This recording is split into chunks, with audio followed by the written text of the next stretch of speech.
तो ये सारा जो कुछ हो रहा है ये इतना जल्दी में हो रहा है, ये पर्सन स्पेसिफिक है। कहीं किसी को लाना है, कहीं किसी को निकालना है, कहीं किसी को एक्सटेंशन देनी है, कहीं किसी को दूसरे पे तरजीह देनी है। और उस सारे का नतीजा ये निकला है कि इस वक्त पाकिस्तान वो दुनिया का वाहिद मुल्क है जिसके अंदर दो सुप्रीम कोर्ट्स हो गई हैं, एक ही बिल्डिंग के अंदर दो सुप्रीम कोर्ट हैं। और ये एक जिद का माहौल बनाया गया है कि हम करके दिखा देंगे कि हम इस मुल्क में जो चाहें वो करेंगे। तो ये जो जब से आई है ये रिजीम 47 वाली गवर्नमेंट, इनका रिकॉर्ड है, ये पाकिस्तान के खिलाफ हमेशा कानून साजी और अवाम के हुकूक जब्त करने के लिए और अशखास के लिए कानून साजी आइन साजी करते हैं। ये बात याद रखनी चाहिए कि सिर्फ इमरान खान, सिर्फ मैं, सिर्फ आप अकेले, हम एक इकाई हैं। सारे बाहर निकलो भाई, ये तुम्हारा मुस्तकबिल है, ये तुम्हारा मुल्क है, ये तुम्हारा आइन है, ये तुम्हारे फोर फादर्स ने तुम्हें आइन दिया हुआ है। और ये आजादी है कायदे आजम ने लेके दिया, हमें किसी ने मुल्क फतह करके नहीं दिया। ये बाप दादा समेत जर्नैलों की नर्सरी में पले हुए बच्चे हैं सारे। अब ये बाबे हो गए तब भी इनकी बुरी आदतें नहीं गई। वही बूट और वही महकूमी, वही गुलामी कि हमने कभी पाकिस्तान को आजाद नहीं होने देना। ये तो अभी भी रह रहे हैं 1935 में, इनको 47 याद ही नहीं है। आप देखें ना, ये सारे जियाउल हक के पैदा किए हुए हैं। वेलकम सियासत डॉट पीके से। मैं हूं मुकार बगा और इस वक्त मेरे साथ मौजूद है मुमताज कानूनदान बाबर अवान। बाबर अवान साहब, बहुत शुक्रिया आपके वक्त का। सर बताइएगा, आईनी तरमीम के बाद अब जो ये एक एक आईनी बिल लाया गया है, ये आईनी बिल सुप्रीम कोर्ट क्या लेम डक बन गई है सर? अख्तियारात किधर गए, क्या हुआ? देखें, पहली बात तो ये है कि ये जो आज जो कुछ हुआ है, आइन के नाम पे कॉन्स्टिट्यूशनल बेंच बनाने का काम जो हुआ है, ये अल्ट्रा कॉन्स्टिट्यूशनल है। यानी ये जो आईनी बेंच है वो मावराए आइन तरीके से बना है। पहली बात मैं यानी कि ये पॉलिटिकल रेटरिक नहीं है, मैं टेक्निकली आपको as a formal law minister बताता हूँ बातें। पहली बात ये है कि पाकिस्तान के अंदर 5 हाई कोर्ट हैं, उनमें से 4 की नुमाइंदगी मौजूद है। इस्लामाबाद हाई कोर्ट जो फेडरल हाई कोर्ट है, आईसीटी एक अलहदा से आर्टिकल 1 के अंदर यूनिट है, उसको तो दी नहीं की नुमाइंदगी। दूसरा जो इसमें आईनी हुक्म है वो ये है कि बाकी 3 जो सूबे हैं, सूबा बलूचिस्तान के 2 मेंबर्स, सिंध के 2 मेंबर्स और पंजाब के 2 मेंबर्स, चेयरमैन को एक्सक्लूड करके पंजाब से एक और लगाना चाहिए था, लेकिन चलिए जी 2 मेंबर्स। लेकिन केपी उससे सोतीला सलूक किस लिए जी? बाकी मैं छोड़ देता हूँ कि किधर गई जीबी, किधर गया एजेके, जिनको हम कहते रहे ये हमारा हिस्सा है और ये प्रोविजनल सूबे हैं। लेकिन एक पहलू इसका ये हो गया। दूसरा इसका पहलू ये है कि अगर आज भी इस्लामाबाद से एक जज वहां पे नुमाइंदा लगाया जाए जिसको सुप्रीम कोर्ट फौरन ले जाया जाए, और ये केपी से भी ले जाया जाए, वहां से इब्राहिम खान साहब हैं जो भी रिटायर हुए हैं, उनको ले जाया जा सकता है, तो फिर वोटिंग कराएं तो आप नतीजा मुख्तलिफ होगा। तो ये सारा जो कुछ हो रहा है ये इतना जल्दी में हो रहा है, ये पर्सन स्पेसिफिक है। कहीं किसी को लाना है, कहीं किसी को निकालना है, कहीं किसी को एक्सटेंशन देनी है, कहीं किसी को दूसरे पे तरजीह देनी है। और उस सारे का नतीजा ये निकला है कि इस वक्त पाकिस्तान वो दुनिया का वाहिद मुल्क है जिसके अंदर दो सुप्रीम कोर्ट्स हो गई हैं, एक ही बिल्डिंग के अंदर दो सुप्रीम कोर्ट हैं, एक ही कॉन्स्टिट्यूशनल फ्रेमवर्क के अंदर दो सुप्रीम कोर्ट्स हैं। ये बड़ी खतरनाक बात है। आखिरी बात मैं कहता हूँ, खतरनाक बात इसलिए है कि आप अपनी मर्जी से आपने सुप्रीम कोर्ट के अंदर भी दो सुप्रीम कोर्ट बना लिए, तो कल अगर कोई ऐसी आ जाती है पार्टी या ऐसी पार्लियामेंट आ जाती है जो कहती है इन सूबों की हमें जरूरत ही नहीं है जी, सूबे आजाद कर देते हैं, इनको रियासतें बना देते हैं अमेरिका की तरफ से, उनको कौन रोकेगा? कल अगर कोई कहता है कि जी हमें बापटा एक नहीं चाहिए, हमें दो चाहिए, अदलिया तो दो हो गई। कल अगर कोई कहता है कि प्राइवेट लश्कर बनाने पे, आइन पे पाबंदी है, फौज बनाने पे तो नहीं है, सूबाई हम इदारे बनाना शुरू कर देते हैं। ये बहुत खतरनाक रास्ता है जिसपे ये चल निकला है मुल्क। और ये एक जिद का माहौल बनाया गया है कि हम करके दिखा देंगे कि हम इस मुल्क में जो चाहें वो करेंगे।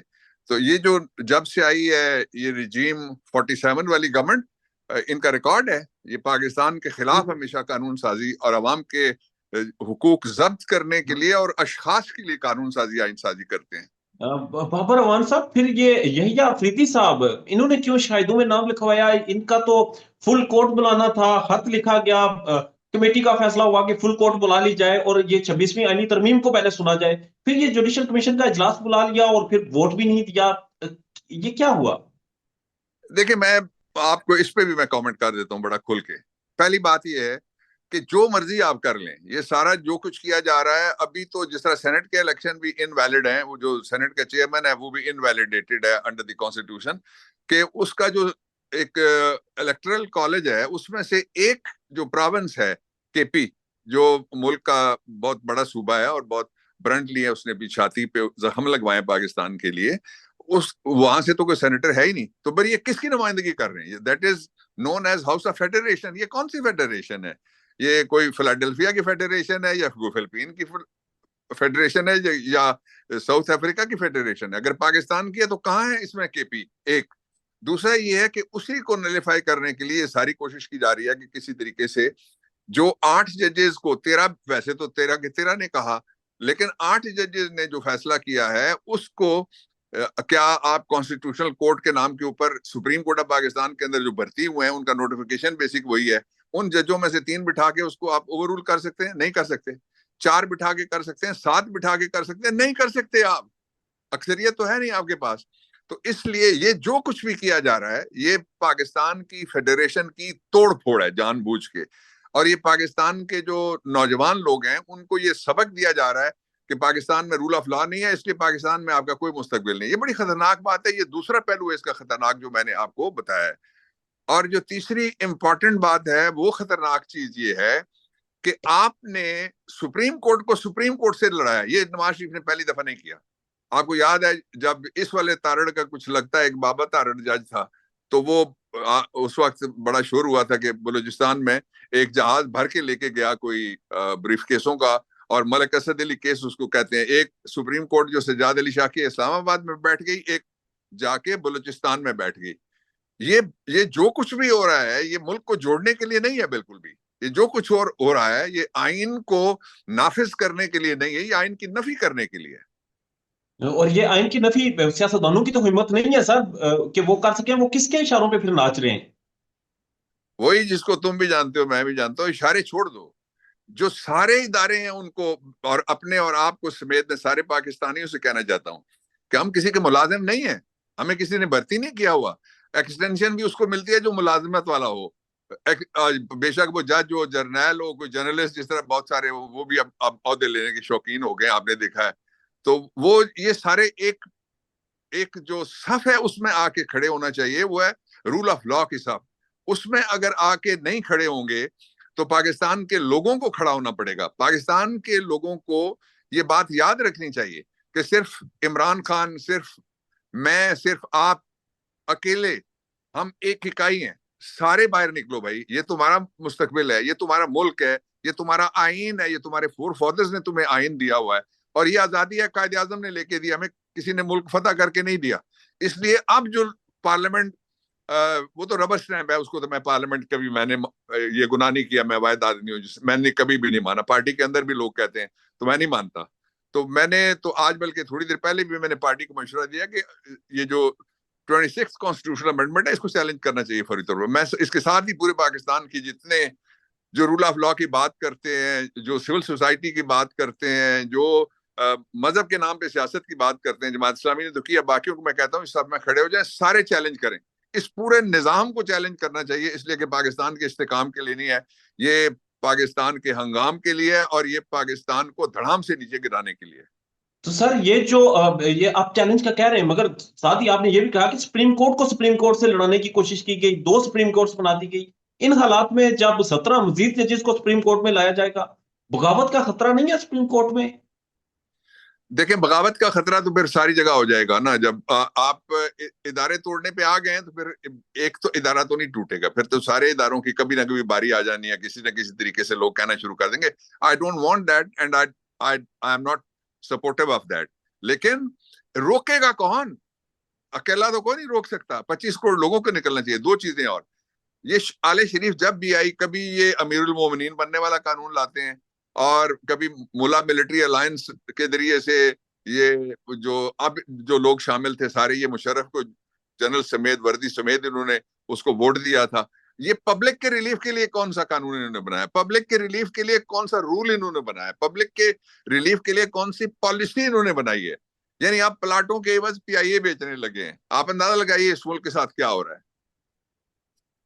ठीक है, तो ये जो तरमीमी बिल आर्मी चीफ की मुद्दत मुलाजमत में तोसी, ये सारी चीजें फिर कहाँ पे लिंक होती हैं? आपको समझते हैं कि ये नून लीग अपने गले में तोक डाल रही है?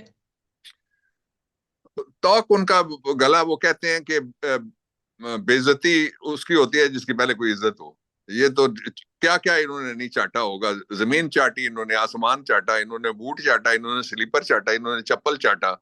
और ये उसके एवज इनको ये जो मिला हुआ है, इससे तो बेहतर है ये चुल्लू भर पानी नहीं, ये तो दो कतरों में से मरने वाली बात है इनके लिए कि आरा वो लश्कर सारा उसको इख्तिदार सौंप दिया गया। मैं दो बातें कहना चाहता हूँ जो इंपॉर्टेंट है इस सिनेरियो में सारी। पहली बात यह है कि मैं चीफ जस्टिस ऑफ पाकिस्तान से ये मुतालबा करता हूँ as senior advocate, as former law minister और उस कोर्ट के एक लॉ ऑफिसर की हैसियत से कि 4 अशरे जिसने वहां पे वकालत की है मैंने पूरे पाकिस्तान में, मैं मुतालबा करता हूँ आप फुल कोर्ट बुलाएं। आप फुल कोर्ट के सामने 26 अमेंडमेंट रखें। ये रात को जिस तरह से आधी रात को लोगों को अगवा करके उनकी बेटियां उठा के, उनके बच्चे उठा के, उनकी बहनें उठा के, उनकी बीवियां उठा के, उनको खुद उठा के जो लोटे बना के, कल शहबाज शरीफ के साथ बड़ी शर्मनाक तस्वीर लोटों की बैठी हुई थी और वो ये कहते हैं जी कि हमने बड़ा काम किया है, यानी मुल्क में आप लोटों की एक नई फैक्ट्री लगाना चाहते हैं, ये काम किया आपने। तो ये फौरी तौर पे इसका रास्ता बंद करने के लिए जरूरी है कि फुल कोर्ट बनाई जाए और उसमें आप कुछ लोगों को अदालती मुआमल लगा दें और बाकी जो पिटीशन है उनको फौरन लाएं जिनको आइन की समझ है या जिनको जूरिस्प्रूडेंस की समझ है और जिनको टूल्स पता है कि किस तरह से इंटरप्रिटेशन होती है इनकी। ठीक है, तो ये जितने भी मामलात हो चुके हैं, इनमें ये क्या अफरीदी साहब की क्या रेलिवेंस रह गई है, क्या हैसियत रह गई है सर सुप्रीम कोर्ट के चीफ की हैसियत से? चीफ जस्टिस वो कल अगर फुल कोर्ट का इजलास बुलाएंगे तो उसको कौन रोकेगा? कोई आप पारे का थानेदार तो नहीं वहां पहुंच सकता। ही चीफ जस्टिस, उनके पास पूरे इख्तियारात मौजूद हैं आज भी।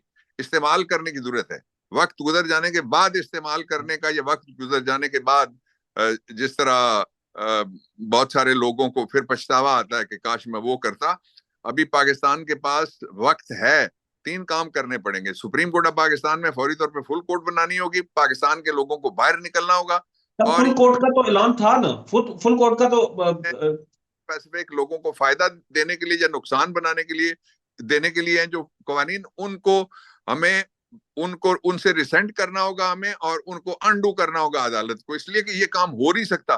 पाकिस्तान में यूथ 65 to 70% यूथ है, उसके लिए तो रास्ते बंद हो जाएंगे कि तो ताज सर अब जब सबको खत लिख दिया गया था, सर जब खत लिख दिया गया था फुल कोर्ट बुलाएं और 26वीं यानी तरमीम को डिस्कस करें, फिर जुडिशियल कमीशन का इजलास बुलाने की इतनी जल्दी क्या थी?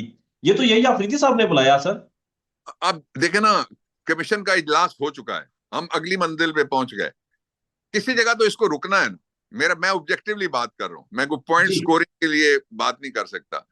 रुकना ठीक। यहाँ है कि हमने फेडरेशन को बचाना है, फेडरेशन के अंदर अवाम के हुकूक को बचाना है और सबसे जो अदल का बड़ा मंदिर है उसको बचाना है हमने।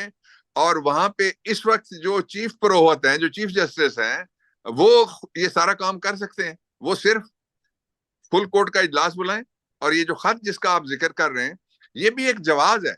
किसी ने मोस्ट जज तो जो मर्जी हो जाए, जिसको मर्जी चीफ जस्टिस बाद में भी बनाया जाए, अभी भी बनाया जाए, लेकिन वो तो एक ही है ना जी, जस्टिस मंसूर अली शाह साहब हैं। और फिर जो पहले 3-4 सीनियर हैं उनको, उनमें से या आफरीदी साहब भी हैं और वो चीफ जस्टिस भी हैं, इसलिए फौरन उनको बुलाना चाहिए इजलास। ठीक है, और आर्मी चीफ साहब, जी जी जी आइनी सर, रास्ता निकलना चाहिए। ठीक है सर। आर्मी चीफ की मुद्दत मुलाजमत 5 साल हो गई, क्या ख्वाजा आजम साहब कह रहे हैं अब 2028 तक रहेंगे। तारीफें की जा रही है मुस्लिम लीग नून की तरफ से कि बड़ा पॉजिटिव कदम उठाया गया है, ये क्या तो सोचते बाप हैं? दादा, ये बाप दादा समेत जर्नैलों की नर्सरी में पले हुए बच्चे हैं सारे। अब ये बाबे हो गए तब भी इनकी बुरी आदतें नहीं गई। वही बूट और वही महकूमी, वही गुलामी कि हमने कभी पाकिस्तान को आजाद नहीं होने देना, ये तो अभी भी रह रहे हैं 1935 में। इनको 47 याद ही नहीं है। आप देखें ना, ये सारे जियाउल हक के पैदा किए हुए हैं। ठीक है, तो सर ये आईनी तरमीम में या जो तरमीमी बिल जो था, इसमें ये भी तो लिखा जा सकता था कि आर्मी चीफ की मुद्दत मुलाजमत चले 5 साल भी करते हैं तो नॉन एक्सटेंडेबल होगी। अब तो इसकी एक्सटेंशन जब होगी तो ये तो 10 साल प्लान बन जाएगा। वो जो 10 साल मंसूबे का जिक्र किया जा रहा है वो यही है? और ठहर जा बगा,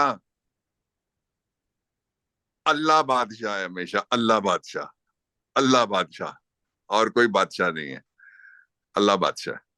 सदा तो उसी की बात। इमरान खान साहब कहते हैं, उनकी बहन भी कहती है कि निकलने के चांस नहीं है। ये जो उम्मीदें दी जा रही हैं, ये कहा जा रहा है कि इमरान खान कल आगे परसों आगे, ये लंबा प्लान है उन्हें भी अंदर रखने का। ये देखें, दो प्रोपेगेंडे किए जा रहे हैं। एक प्रोपेगेंडा ये किया जा रहा है कि हम कोई बाहर किसी तरफ देख रहे हैं। जिस पार्टी ने सबसे ज्यादा पाकिस्तान के अंदर मुजामत की है, जो 76 साल 77 साल की तारीख में सबसे ज्यादा, उसको ये ताना नहीं दिया जा सकता। दूसरा प्रोपेगेंडा ये है कि इमरान खान किसी कोई डील चाह रहे हैं या कोई डील चाह रहे हैं। ये चूंकि पैदा ही डीलों से हुए हैं, इनकी सियासत ही डीलों से चलती है। ये तो डील और डील ना हो तो ये तो मर जाए, खुदकुशियां कर जाए, सारे भाग जाए मुल्क से। तो इसलिए ये ऐसा सोचते हैं। इमरान खान से 3 दिन पहले भी मैं मिला था, और इमरान खान पूरे हौसले में दो चीजों से कभी भी पीछे नहीं हटेगा। मार्क माई वर्ड्स, एक ये कि पाकिस्तान के अंदर रूल ऑफ लॉ और पाकिस्तान के लोगों को हकीकी आजादी मिले, और दूसरा ये है कि सारे इदारे आइन के मातहत हो जाएं। आइन से मावरा कोई भी नहीं है, आइन से बालातर कोई नहीं, आइन से बड़ा कोई नहीं है। और जस्टिस अमीनुद्दीन साहब जब बन गए हैं अब आईनी बेंच के सरबराह, कॉन्फ्लिक्ट ऑफ इंटरेस्ट नहीं आ रहा? एक तरफ यही आफरीदी, एक तरफ अमीनुद्दीन, और अपने ही घर का खेल है अब। नहीं, ये बड़े यानी पिच करने की कोशिश है ना कि जजेस एक दूसरे से लड़े। मैंने यही कहा। तो ये इन्होंने तो पहले भी किया था। ये बॉक्स बार बार के, एक इनका सेनेटर था, कहते थे कि वो एक बक्सा उतार के जहाज से भाग गया था वो नोटों का। तो ये इसी तरह के लोग हैं ना। ये आराम की कमाई करते हैं, पहले उस कमाई को खाने के लिए यहाँ पे आते हैं, जब तो कमाने के लिए चरागाह समझते हैं, फिर इसको लगाते हैं, फिर उसमें से पैसे कमाते हैं। अभी भी देखे ना, इनके जितने केसेस थे, अरबों खरबों रुपए के प्रूवन केसेस थे, कट एंड ड्राइड केसेस थे, वो सारे के सारे खत्म हो गए। लेकिन पाकिस्तान के लोगों का कोई एक मसला, जिसको इस कौमी असेंबली ने, इसको तो डूब मरना चाहिए पूरी असेंबली को, जो एक मसला कोई मुझे बता दें जिसके ऊपर कभी उन्होंने मीनिंगफुल पॉलिसी बनाई हो, कोई कानून बनाया हो, या कभी कोई पॉलिसी फॉर्मेशन के लिए इन्होंने कोई तगड़ा कोई इकदाम किया हो। ये पार्लियामेंट वगैरह कोई नहीं है। ठीक है बाबर अवान साहब, आपकी कीमती वक्त, आपकी राय का बहुत शुक्रिया सर। Thank you. पाकिस्तान में इस वक्त सबसे बड़ा मसला बोलने का है। पाकिस्तान में बोलने नहीं दिया जाता, जुबानें खींच ली जाती हैं, डर है, खौफ है, टेरर है।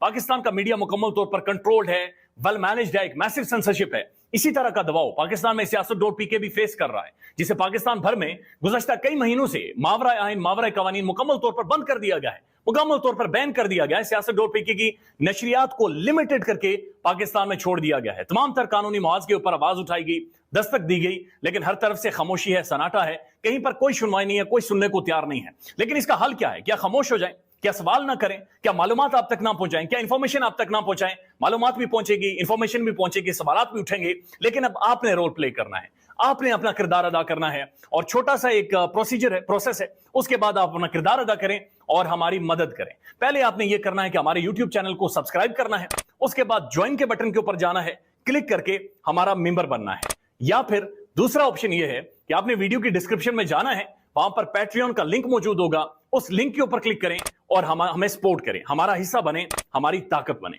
ख्याल रखिएगा। अल्लाह हाफिज।